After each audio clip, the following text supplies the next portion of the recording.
जी हाँ दोस्तों, नमस्कार। मैं आपके बीच में पुनः उपस्थित हूँ आपके channel GS point by Rakesh sir पे। दोस्तों मैं बता दूं कि हमारा ज्योग्राफी का जो लास्ट वीडियो था वह 29वें नंबर का वीडियो था और वह वीडियो बेहद इंपॉर्टेंट था। आप लोगों ने बेहद अच्छा माना था उस वीडियो को। और मैं बता दूं कि वह वीडियो भारत के नदी घाटी परियोजनाओं के संबंध में था, बहुउद्देशीय परियोजनाओं के संबंध में था, सिंचाई परियोजनाओं के संबंध में था। और मैं बताऊं कि वह वीडियो आपको बताने में यह सफल रहा कि नदी घाटी परियोजनाएं क्या होती हैं, इसकी शुरुआत कब से हुई थी और इसका लाभ क्या क्या होता है, क्यों इसको बहुउद्देशीय परियोजनाएं कहा जाता है। इसके संबंध में वह वीडियो बेहद इंपॉर्टेंट रहा था और उसी से रिलेटेड उसी का अगला कड़ी आपके बीच में हम जो लेकर आ रहे हैं दोस्तों, वह है भारत में जो परियोजनाएं कार्यरत है, जिसका निर्माण हो चुका है, उसका राज्य क्षेत्र क्या है, किस नदी पर है, उसकी विशेषता क्या है, इसको लेकर हम आपके बीच में वीडियो लेकर पहुंच रहे हैं।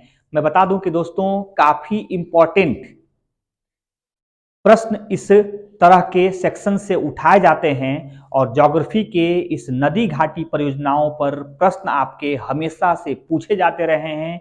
यहां तक कि रिपीटेड प्रश्न भी आपके सामने पूछे जाते हैं। तो दोस्तों मैं बता दूं कि आज हमारे व्हाइट बोर्ड पर आप जो कुछ भी देख रहे हैं वह उसी से संबंधित विषय वस्तु को लेकर आज हम आपके बीच में पहुंच रहे हैं, जो आपके लिए भी इंपॉर्टेंट होगा और इस विषय वस्तु को जानने के लिए भी पर्याप्त होगा। तो दोस्तों मैं बता दूं कि हमारा जो आज का सेक्शन है वह नदी घाटी को लेकर है और उसको लेकर मैं इस वीडियो के अंतर्गत जो पहला नदी घाटी मैं लिखा हूं वो आपके सामने है दोस्तों, दामोदर घाटी परियोजना। यह एक परियोजना ऐसी परियोजना है जिस पर बहुत बार क्वेश्चन पूछे गए हैं और यह परियोजना कुछ मामलों को लेकर बेहद महत्वपूर्ण है और उसी विषय को लेकर बार बार इससे प्रश्न पूछे जाते हैं। पहला तो ये कि यह भारत के अर्थात स्वतंत्र भारत के इतिहास में यह पहली परियोजना है जिसका निर्माण 1948 में किया गया था। इसका नाम है दामोदर घाटी परियोजना। प्रश्न जो पूछा जाता है दोस्तों वह बहुउद्देशीय परियोजनाओं से पूछा जाता है, उसके राज्य के संबंध में पूछा जाता है दोस्तों, नदी के संबंध में या नहर के संबंध में पूछा जाता है और विशेषता और उद्देश्य, अगर उसका कोई विशेषता है या कोई उद्देशिका है तो भी उससे संबंध में क्वेश्चन पूछे जाते हैं। तो दोस्तों हम ये देखने का प्रयास करेंगे कि दामोदर घाटी परियोजना के संबंध में इन सभी प्रकार के प्रश्नों को कैसे पूछा जा सकता है। तो पहले तो यह परियोजना पश्चिम बंगाल और झारखंड राज्य की संयुक्त परियोजना है। आपको याद रखना होगा क्योंकि आप सबको मालूम है कि दामोदर नदी छोटा नागपुर के पठार झारखंड राज्य से निकलकर और पश्चिम बंगाल राज्य में बहते हुए हुबली की सहायक नदी बनती है और इन दोनों राज्यों में यह नदी बहती है। इसलिए इस परियोजनाओं का लाभ भी दोनों प्रदेशों को मिलता है, अर्थात झारखंड राज्य को भी मिलता है और पश्चिम बंगाल राज्य को भी मिलता है।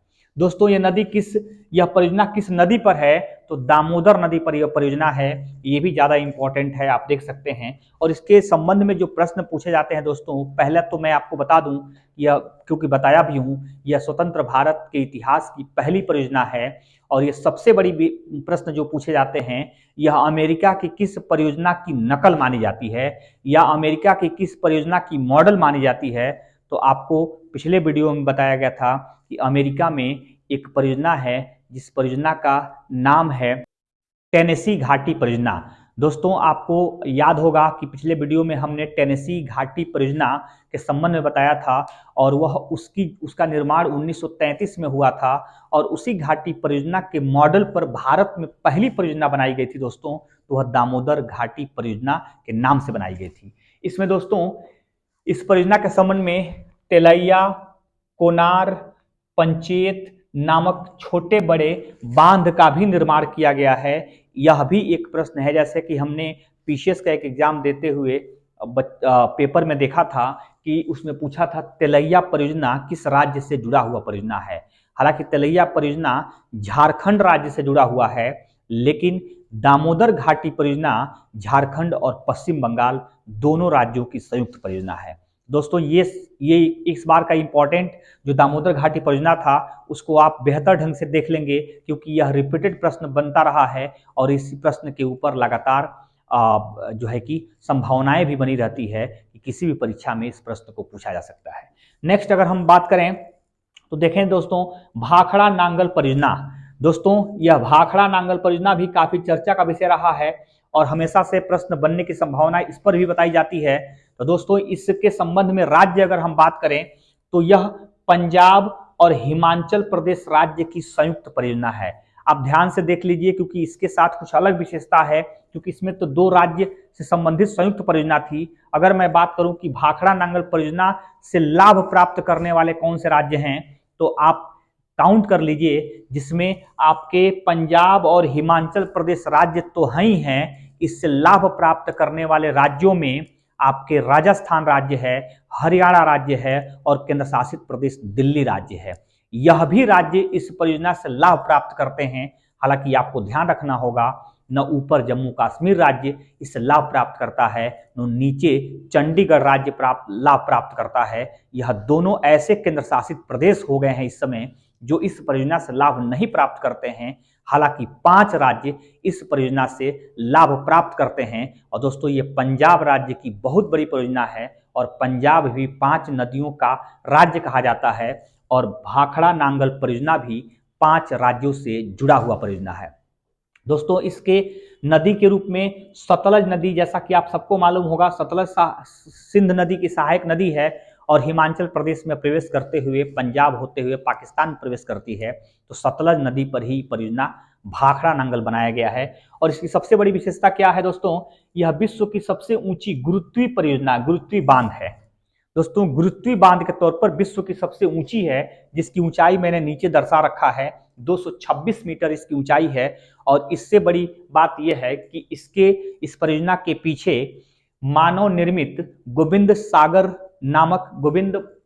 नामक झील एक बनाया गया है और यह झील मानव के बचाव हेतु तथा किसी परिस्थिति में अगर बांध में कोई टूट फूट होती है उससे रक्षा करने हेतु या बिजली उत्पादन के संबंध में भी यह इस मानव निर्मित झील का उपयोग किया जाता है। तो यह भाखड़ा नांगल बांध के पीछे याद रख लेंगे, गोविंद सागर नामक मानव निर्मित झील का निर्माण किया गया है। दोस्तों आगे हम देखेंगे तो इसमें है रिहंद परियोजना। ये इंपॉर्टेंट है, खासकर उत्तर प्रदेश के स्टूडेंटों के लिए बेहद इंपॉर्टेंट है। पहली इंपॉर्टेंट बात यह है कि यह उत्तर प्रदेश राज्य की सबसे बड़ी परियोजना है। दोस्तों याद रखेंगे कि रिहंद परियोजना उत्तर प्रदेश राज्य की सबसे बड़ी परियोजना है। हालांकि यह परियोजना उत्तर प्रदेश के क्षेत्रों से जो गुजरती है वह सोनभद्र जो जिला है उसी जिले से होकर गुजरती है और यह रिहंद नदी सोन नदी की सहायक नदी है। आप सबको मालूम होगा कि सोन नदी अमरकंटक के पास से निकलती है और पटना के पास जाकर गंगा में मिलती है। उसी की सहायक नदी है रिहंद नदी और उसी रिहंद नदी पर रिहंद परियोजना बनाई गई है जो उत्तर प्रदेश और मध्य प्रदेश की संयुक्त परियोजना मानी जाती है। ज्वाइंट प्रोजेक्ट माना जाता है जो उत्तर प्रदेश और मध्य प्रदेश राज्य से संबंध रखता है। और रिहंद नदी, जैसा कि मैं बताया हूं कि रिहंद नदी पर यह बनाई गई परियोजना है। दोस्तों मैं इसकी सबसे बड़ी विशेषता क्या है, इसके पीछे भारत की सबसे बड़ी मानव निर्मित जो झील है जिसका नाम है गोविंद बल्लभ पंत झील, वह बनाया गया है। अर्थात आप समझ सकते हैं दोस्तों कि अगर भारत में मानव निर्मित सबसे बड़े बड़े जो झील हैं उसमें गोविंद बल्लभ पंत नामक जो मानव निर्मित झील है वह रिहंद बांध के पीछे बनाया गया है। अर्थात 2 बातों का उल्लेख आप जरूर कर लें, एक गोविंद सागर झील जो भाखड़ा नांगल के पीछे बनाया गया है, एक गोविंद बल्लभ पंत झील जो रिहंद बांध के पीछे बनाया गया है। यह अपने आप में सबसे महत्वपूर्ण है, इसलिए यह प्रश्न बार बार पूछा भी जाता रहा है और उत्तर प्रदेश राज्य की सबसे बड़ी परियोजना है, इसलिए भी यह उत्तर प्रदेश के लिए बेहद महत्वपूर्ण है। अब हम देखते हैं दोस्तों आगे, हीराकुंड बांध। आप सबको पता होगा हीराकुंड बांध के नाम से ही हम लोग बचपन से ही पढ़ते आ रहे हैं कि हीराकुंड बांध विश्व का सबसे लंबा बांध है। यही अपने आप में इसकी सबसे बड़ी विशेषता है दोस्तों कि यह विश्व की सबसे लंबी बांध है हीराकुंड बांध और यह उड़ीसा राज्य से संबंध रखता है। दोस्तों उड़ीसा राज्य में है और महानदी पर स्थित है। दोस्तों जैसा कि मालूम होगा कि महानदी सिंघवा पहाड़ी से निकलती है छत्तीसगढ़ से और उड़ीसा होते हुए, छत्तीसगढ़ उड़ीसा होते हुए बंगाल की खाड़ी में गिरती है। उसी महानदी पर जो है कि हीराकुंड बांध बनाया गया है। और मैं बता दूं कि हीराकुंड बांध बनने के बाद जो उड़ीसा के शोक के रूप में महानदी को जाना जाता था, अब वह महानदी उड़ीसा की शोक नहीं बल्कि उड़ीसा के लिए लाभकारी नदी बनी हुई है। तो इस संदर्भ में भी आप देख सकते हैं कि हीराकुंड बांध महानदी से संबंधित है। और इसकी सबसे बड़ी विशेषता क्या है, इसके सामने मैं लिखा हुआ हूं कि यह संसार का सबसे लंबा बांध है जो 4801 मीटर तक लंबा है। दोस्तों याद रखेंगे, ये 4801 मीटर लंबा है। 4801 मीटर का मतलब ये हुआ कि लगभग ये 5 किलोमीटर तक की इसकी लंबाई है दोस्तों। और इसके बांध के साथ कुछ और छोटे बड़े बांध का निर्माण किया गया है, जैसे तिकरपाड़ा बांध इसके लिए है, नाग बैराज नामक बांध इसके लिए है। इन दोनों बांधों को हीराकुंड बांध के साथ जोड़कर इस परियोजना को और विस्तृत बनाने का प्रयास किया गया है, इस परियोजना को और बड़ा बनाने का प्रयास किया गया है। ये भी एक इंपॉर्टेंट पहलू है। तो दोस्तों अब हम देखते हैं इसमें गंडक परियोजना। आप देख सकते हैं कि गंडक परियोजना भी बेहद इंपॉर्टेंट है। और गंडक परियोजना से अक्सर जो क्वेश्चन पूछे जाते हैं वह यही पूछे जाते हैं कि गंडक परियोजना किस देश या राज्य की संयुक्त परियोजना है। तो आप पहले यहां देख लेंगे कि गंडक परियोजना उत्तर प्रदेश, बिहार और नेपाल तीनों की संयुक्त परियोजना है। अर्थात इसे भारत और नेपाल की संयुक्त परियोजना भी कह सकते हैं। और ऐसी परियोजना जिसमें विदेशी एक राज्य जुड़ा हुआ है, ऐसी भी परियोजना के रूप में इसे जान सकते हैं। और जैसा कि आप सबको मालूम होगा कि गंडक नदी आती तो है नेपाल से, लेकिन उत्तर प्रदेश और बिहार राज्य में बहती है, इसलिए भी उत्तर प्रदेश, बिहार और नेपाल इसकी संयुक्त परियोजना के रूप में जुड़े हुए हैं। और दोस्तों इसकी गंडक नदी पर ही गंडक परियोजना है। और इसकी सबसे बड़ी विशेषता क्या है कि यह परियोजना वाल्मीकि नहर बैराज से निकाली गई है। आप सबको मालूम होगा कि वाल्मीकि नहर बैराज गंडक से रिलेटेड है। मतलब कि वाल्मीकि जी पहले अपने जीवन के प्रारंभिक काल में कितने खराब कार्यों से जुड़े हुए थे, कितने अभद्र कार्यों से जुड़े हुए थे, लोग इसे भी जानते हैं। वाल्मीकि को प्रारंभ में एक मानसिक रूप से दिवालियापन वाला व्यक्ति माना जाता था। गंडक उसी से रिलेटेड अगर आप कर लें, गंडक और वाल्मीकि जी की जो प्रारंभिक जीवन काल थी, तो इससे आप एक कोलराइज कर लेंगे जिसमें आपको याद आने लगेगा कि गंडक परियोजना, वाल्मीकि नहर बैराज, गंडक परियोजना और वाल्मीकि नहर बैराज ये दोनों का संबंध जैसे ही जुड़ेगा आपको पता चल जाएगा कि आप कहां तक सही हैं। इसलिए भी आप गंडक परियोजना के संबंध में ज्यादा जानकारी इकट्ठा कर लेंगे, क्योंकि यह परियोजना और यह बैराज दोनों ज्वाइंट करके भी पूछा जाता रहा है और अक्सर पूछा जाने की संभावना से भी आप इनकार नहीं कर सकते हैं। दोस्तों अगला हम देखते हैं कोसी परियोजना। कोसी परियोजना, कोसी नदी, जैसे कौन नहीं जानता है, कोसी नदी बिहार के शोक के रूप में जानी जाती है कोसी नदी। और कोसी नदी पर एक परियोजना बनाई गई है जिसका नाम भी कोसी परियोजना है। अर्थात यह भी बिहार और नेपाल से जुड़ी हुई संयुक्त परियोजना मानी जाती है दोस्तों। और यह कोसी नदी पर ही बनी हुई परियोजना है। जैसा कि आप सबको मालूम होगा कि यह कोसी परियोजना में 36 फाटक बनाए गए हैं, ऐसा भी कहा जाता है। और इस परियोजना को लेकर कोसी नदी जो है कि नेपाल से जो निकलती है वह बिहार में सीधे प्रवेश करती है। और बिहार में खगड़िया के पास लगभग आकर ये गंगा में नदी में मिलती है। लेकिन उसके पहले इस नदी पर बार बार बाढ़ आने से बिहार का अधिकांश क्षेत्र बाढ़ ग्रसित हुआ रहता है, जलमग्न हुआ रहता है। और जन तथा धन दोनों को हर साल नुकसान करने वाली ये नदी है।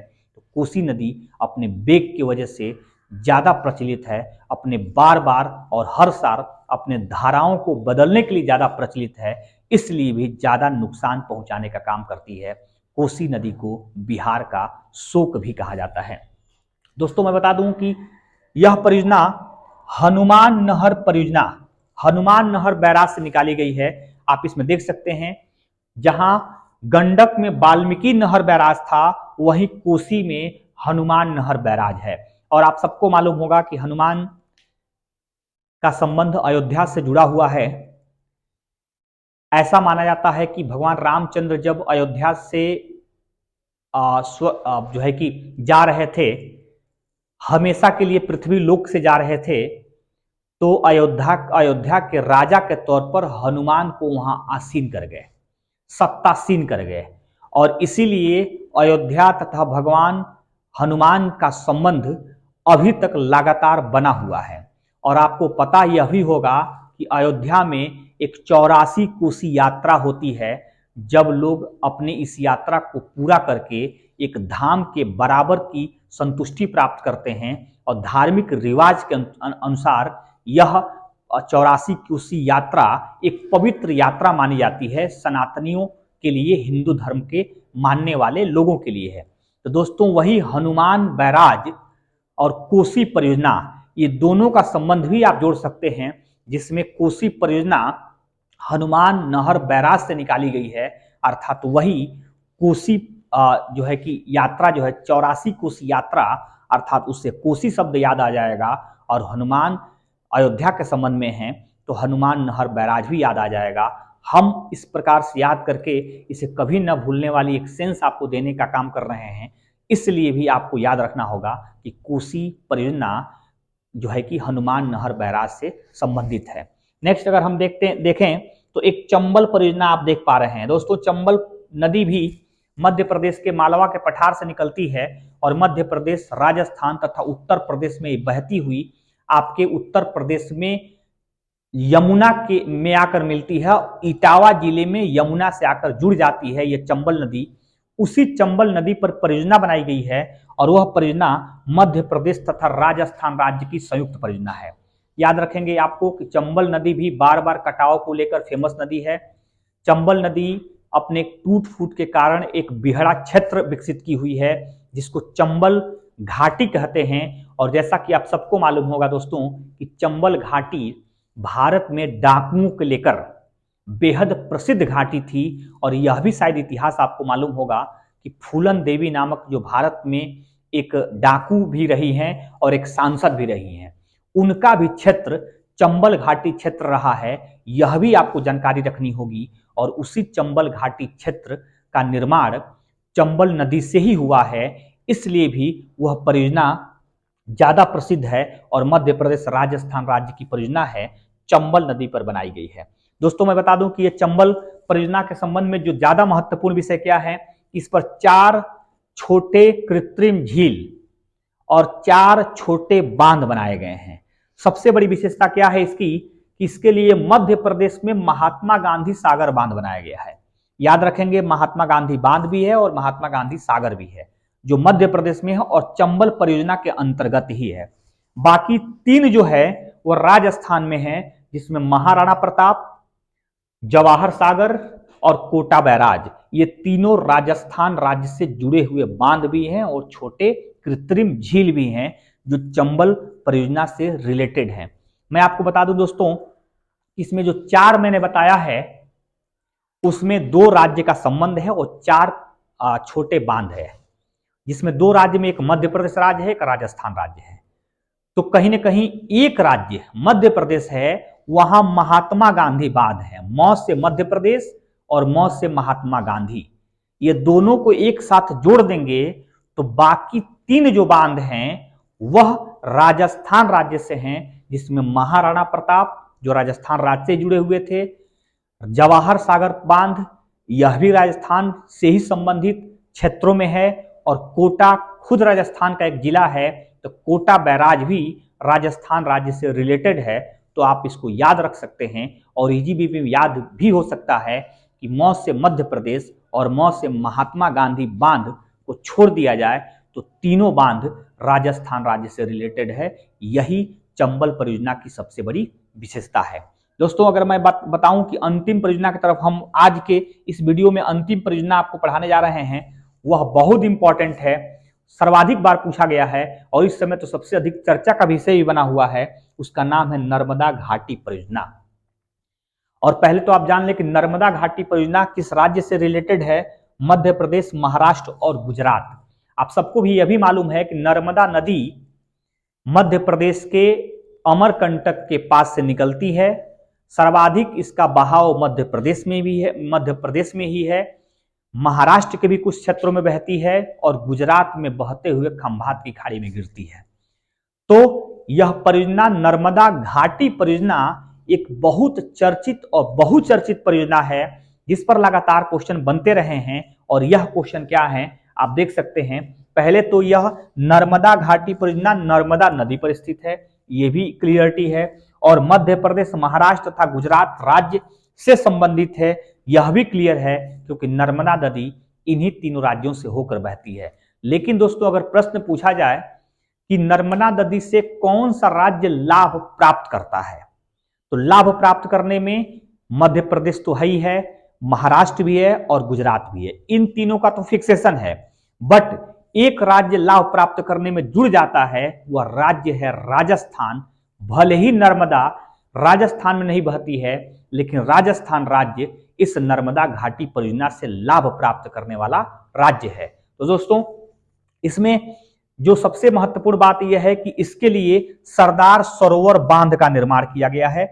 यह सबसे इंपॉर्टेंट है कि सरदार सरोवर बांध किस परियोजना पर बनाया गया है, तो नर्मदा घाटी परियोजना पर बनाया गया है। दूसरा दोस्तों, यह भारत का सबसे विशाल कमानी क्षेत्र विकसित करने वाला परियोजना है।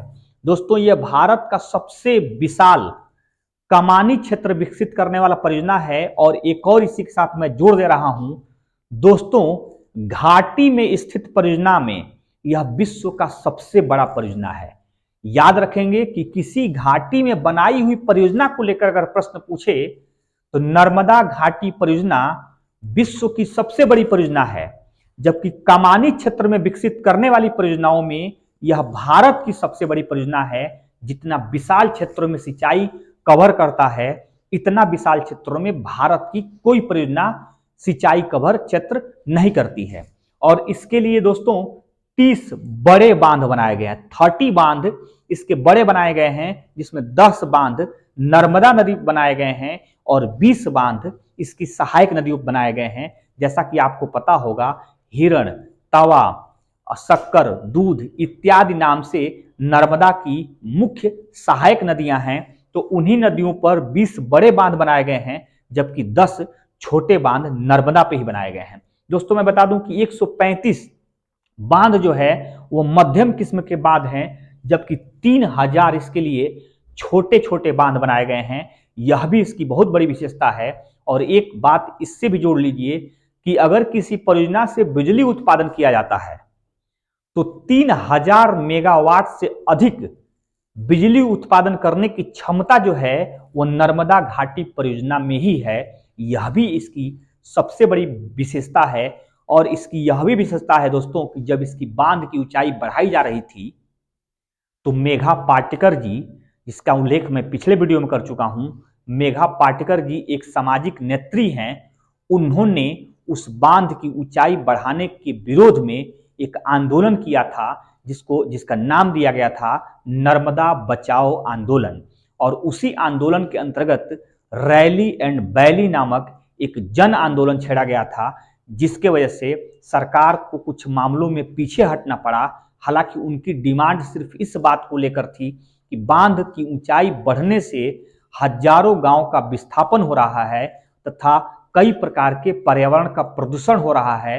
पहले इसके बचाव के लिए सरकार सुनिश्चित करे, तब इस परियोजना को आगे बढ़ाया जाए।